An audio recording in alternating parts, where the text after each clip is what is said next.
Good morning and welcome to another Celica video of my 1991 Toyota Celica GT. In this video we've got an electrical problem.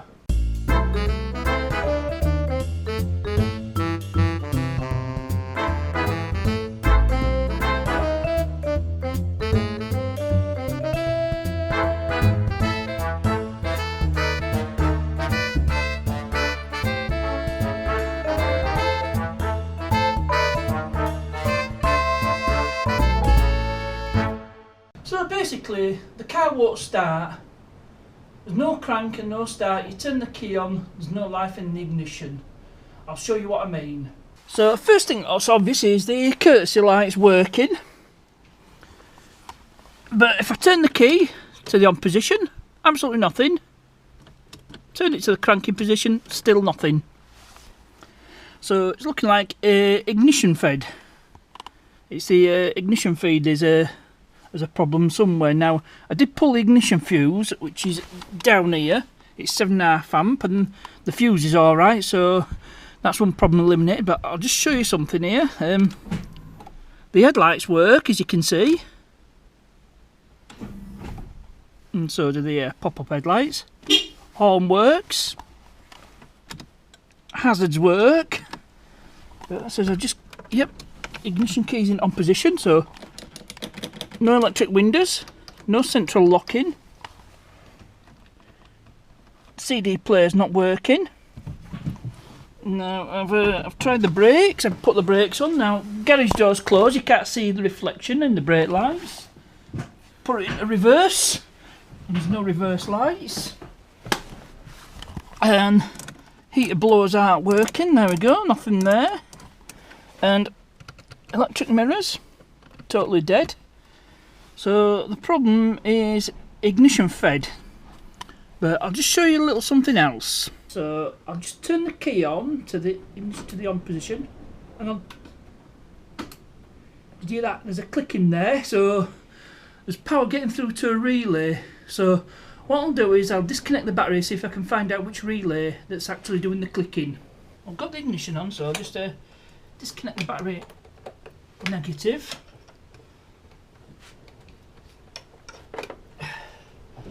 And I think it might be one of these relays here next to the battery, so just pull this off. We'll just touch it and we should hear a relay click.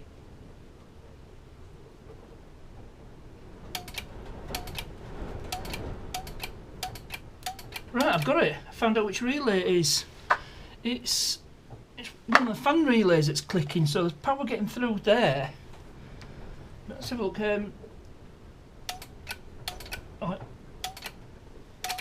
Actually, there's two relays. I can feel two relays clicking. I'll just pull this one out first, if I can get it out. That's proven to be a bit troublesome. I need a small screwdriver.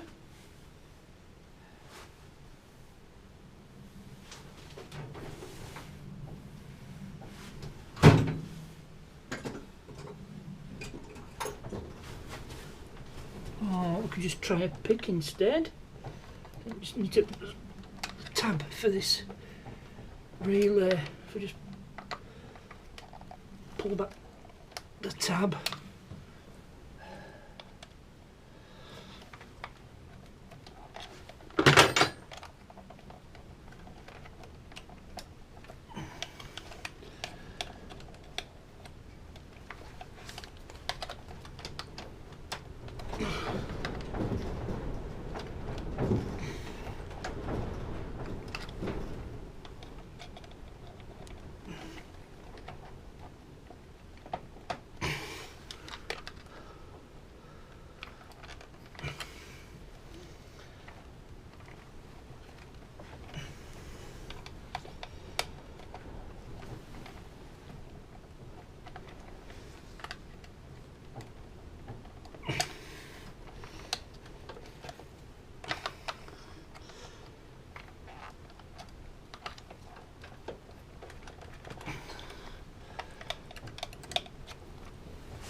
Didn't get out pliers.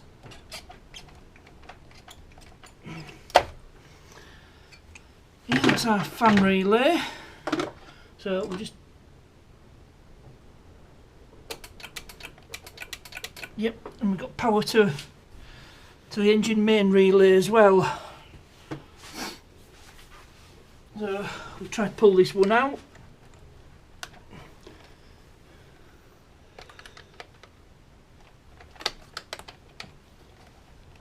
Oh, I'll pull the cover off, but that's what you can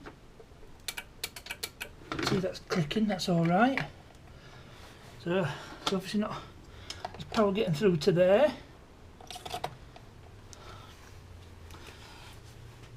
So we know which relays are getting power to them.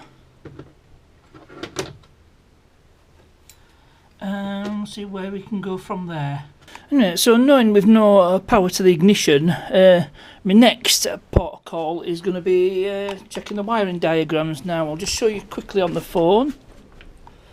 I don't know whether you can see this, but obviously we got this fuse feeds the ignition switch AM2, which is 30 amps, and it is that fuse. Got it there, AM2, 30 amp. So we'll check that fuse and see if that's the cause. So I don't know how well you're going to see this, but what we're going to do is we're going to check there's power getting to this fuse. So we've got the multimeter up, got the negative probe on the battery negative, and we'll just test this, probe this. It's not that one, so it must be this terminal here. You can't see it, but we're getting 12.78, so there's power getting to the fuse. So next thing to do, we need to check this fuse. It looks okay, but we'll just get a continuity test on it.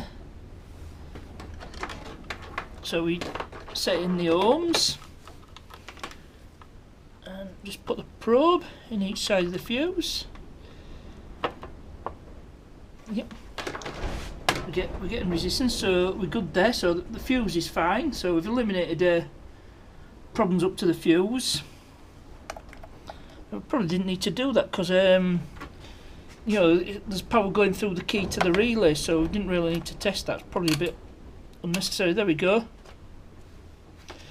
So we need to decide where we're going there. I know the ignition switch is good because it's feeding power to these two relays. So a bit of further investigation is needed. Right, I'm going to check this fuse as well. Just make sure that's all right.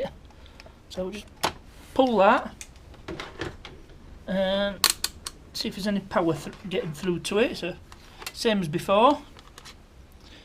Negative probe on the battery negative terminal. And just check the terminals. Not getting a lot there. 0.04 volts. Consult the wiring diagram again. So no, nothing there. Well, we'll check the fuse anyway, just for the hell of it. I mean, that looks alright as well, but you can never tell. So multimeter on ohms. Get the probes on. Yep, we're good. We're getting resistance, so that's alright. I know some of this may be a bit unnecessary. That's for the ABS. Now I've got this big fusible link. I'm sure that'll be alright, otherwise we wouldn't be getting power to the ignition switch. Let's see, we'll try pulling this fuse, see if we can see if that's alright. This is a main fusible link. And it's 100 amps. So even pull this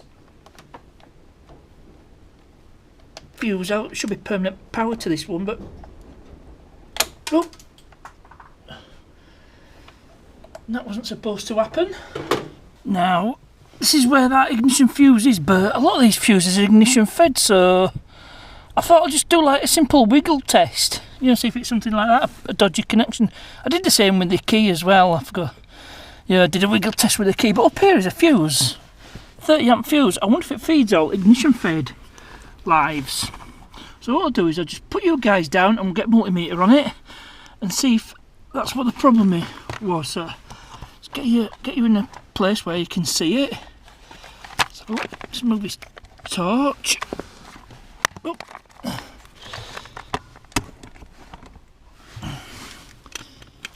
So hopefully you can see the multimeter. Got our fuse here, so we'll get the probes in and we want it on the ohm setting. And we'll see if this fuse has popped. Yep, this fuse has popped. So that's basically answered, just a blown fuse. So unfortunately I don't have any suitable, so I'll have to see if I can get hold of one of these fuses. So yeah, that seems to be the problem. Or if I could pull out one of those other fuses if it's not mission critical, but we'll see how it goes. We'll see what happens. So this is just for proof of concept. I don't know if I can actually get to it. Just for trial or something else instead now. It's just so awkward to get to.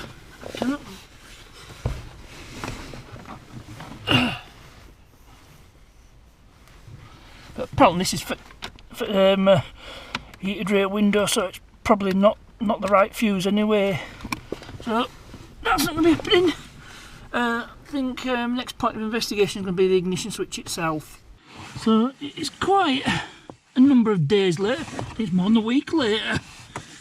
I've been poring over wiring diagrams, I've been printing them out, and a little something which I discovered in this fuse box.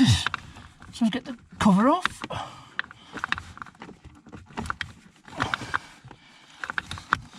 Not wanting to come off for me now.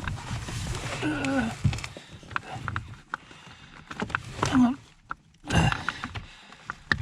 There we go.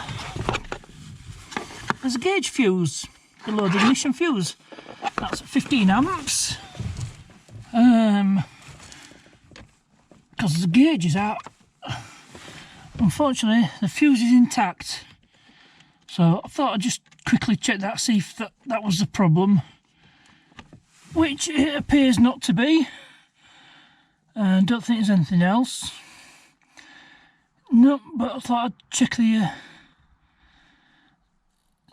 fuse. But somewhere down here, I'm not sure where.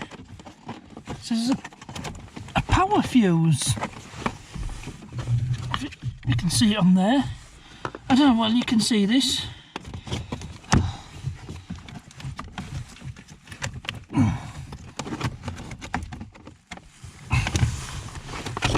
But if I can pull this panel off, I might be able to get to it.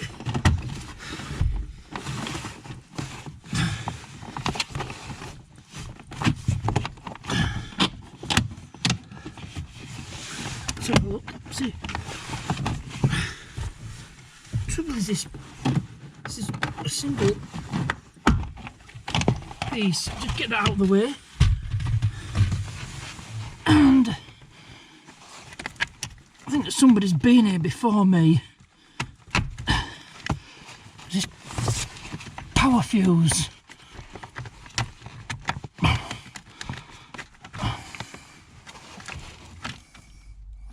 It looks to be intact. Yeah, somebody's been in here.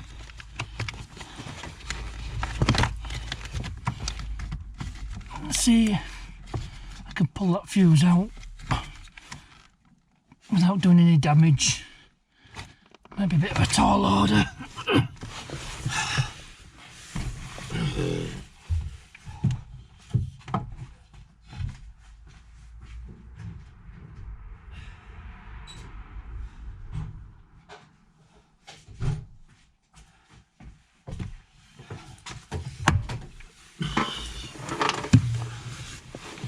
Right, got my slip joint pliers.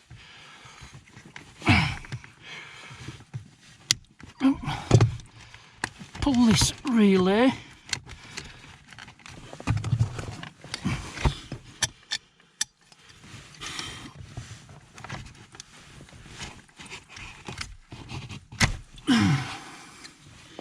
So that's out. See if we can get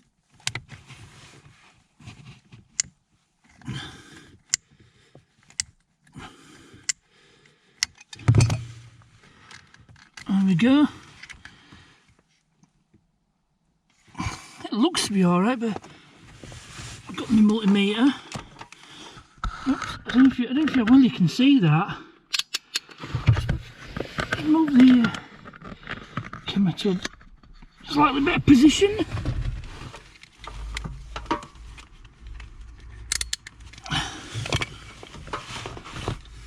So there's the fuse.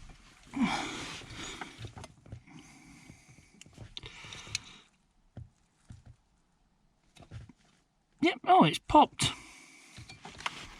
So that appears to be the problem. I've got a popped power fuse. So I'm going to do this just as proof of concept. I'm going to bridge these two these terminals. Better put this relay back in, and we'll see if that's the problem.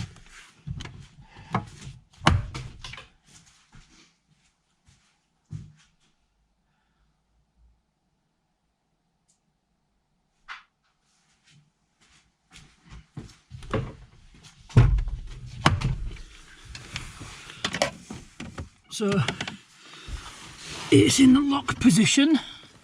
This is only for proof of concept. Bridge the terminals. Nope.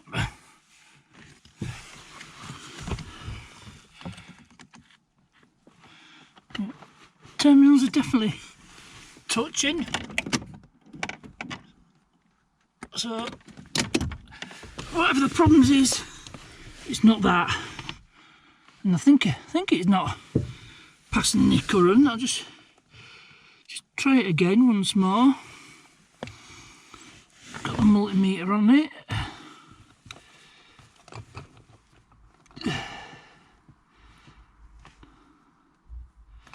Just make sure we're getting continuity. No, well, I should have tested this.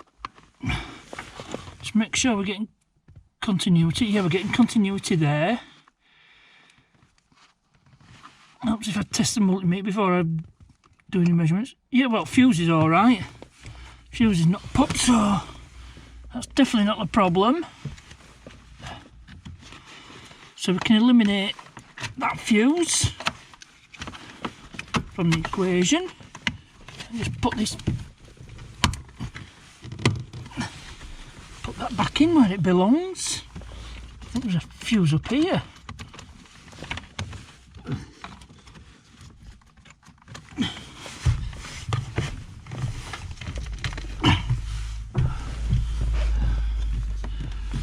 Sorry if I'm getting in the way.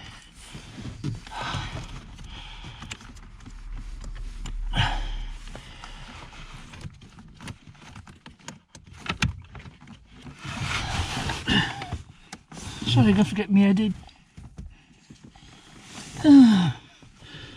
So that fuse is definitely working. So this is to be continued. And looks like we're going to have to go through wiring diagrams and check everything.